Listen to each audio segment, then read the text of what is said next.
They laughed at the poor man in the boardroom. Until the lawyer spoke, the laughter didn't just fill the boardroom. It sliced through it, sharp, careless, loud enough to echo against the glass walls that overlooked half the city. Outside, the noon sun blazed over steel towers and busy streets. Inside, 12 executives in tailored suits sat around a polished oak table worth more than most people's homes. And standing at the far end of that table was a tired man in worn shoes. His shirt was clean but slightly wrinkled. His hands were rough. His face carried the kind of exhaustion that comes from years of waking up before sunrise and sleeping long after midnight. When he calmly said, "I believe I'm the one you've been waiting for," the billionaire at the head of the table burst out laughing. Others followed, because to them, he didn't look powerful. He looked replaceable. What none of them knew was that in less than 5 minutes, the balance of power in that room would shift completely. But before we go further, if you believe that humility still matters, that kindness is not weakness, and that the world has a way of correcting arrogance, take a moment to like this video, share it with someone who needs hope today, and subscribe to the channel. Stories like this deserve to be heard all the way through.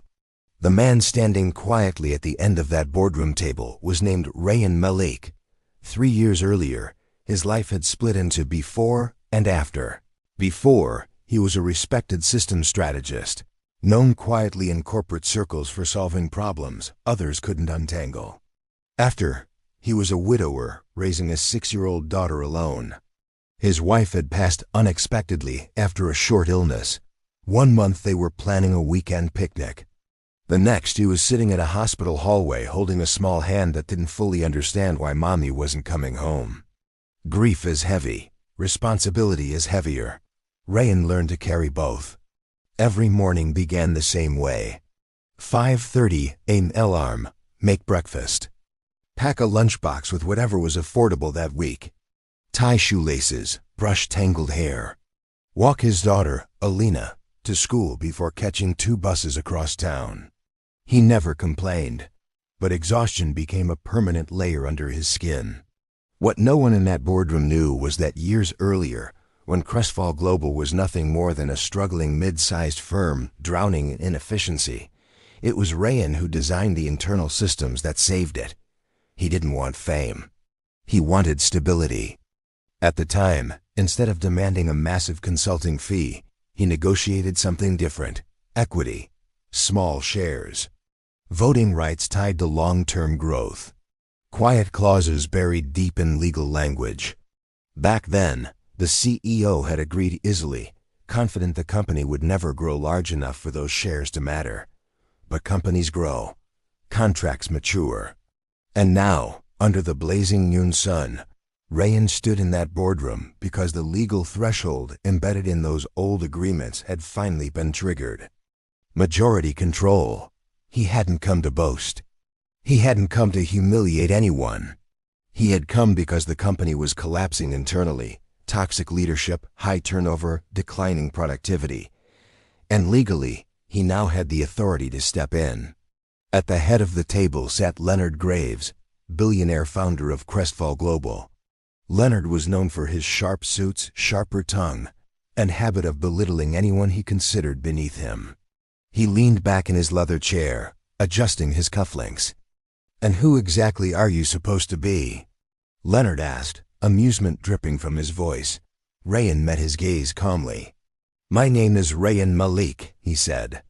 "And according to your corporate filings, I'm the majority stakeholder." The room exploded with laughter. One executive actually wiped tears from his eyes. Leonard chuckled openly. "Security must be slipping if we're letting comedians into board meetings." Rayan didn't flinch. Years of quiet endurance had trained him not to react to mockery. He had been underestimated before.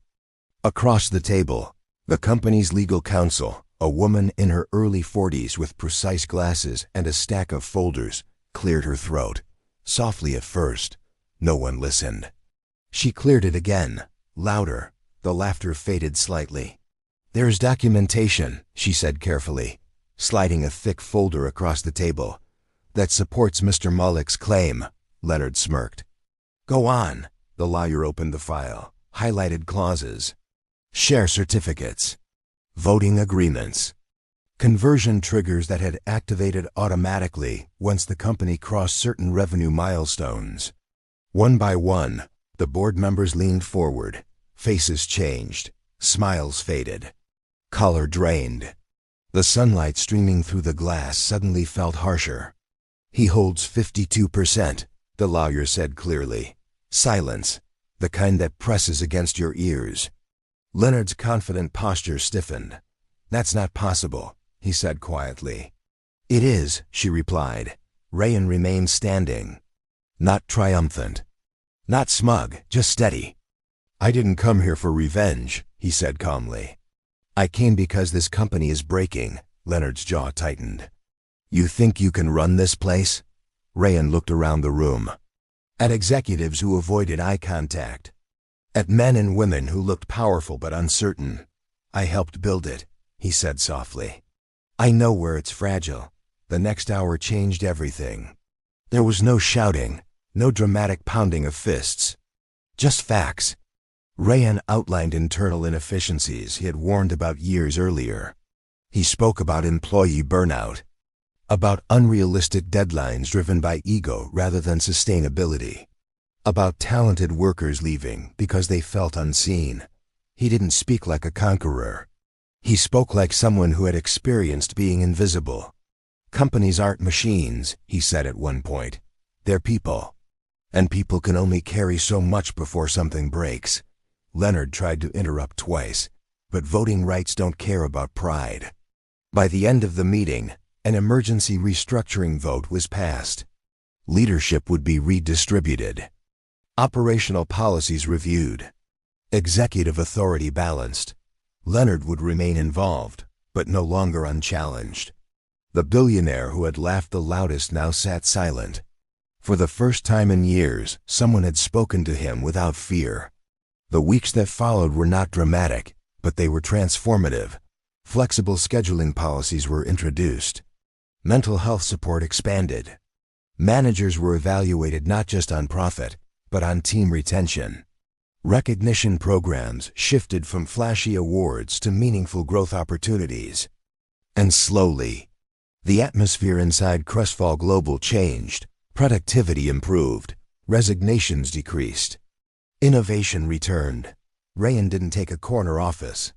He kept a modest workspace. He walked the floors, listened more than he spoke. Employees began to realize something powerful. Their new majority owner understood what it meant to struggle. At home, life didn't suddenly become luxurious.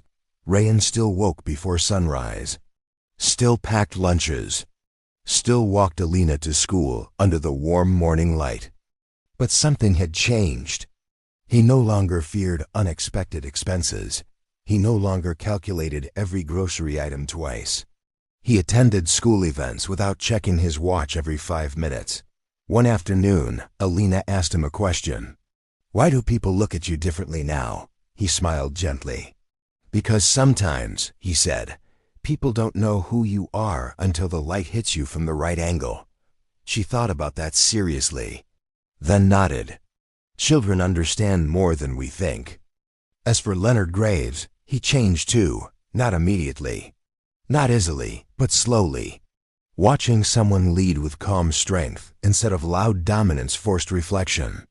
Power feels different when it's shared. The story of the laughing boardroom spread quietly through the company, not as gossip, but as reminder. Titles don't define worth. Appearances don't measure authority. And humility is not weakness. If this story moved you even a little, if it reminded you that patience can outlast arrogance, take a moment to like this video, share it with someone who needs encouragement, and subscribe to the channel for more stories that prove quiet strength still matters. And before you go, comment below, what did this story make you feel? Because sometimes, the people who look the smallest in the room are simply waiting for the truth to be revealed in daylight.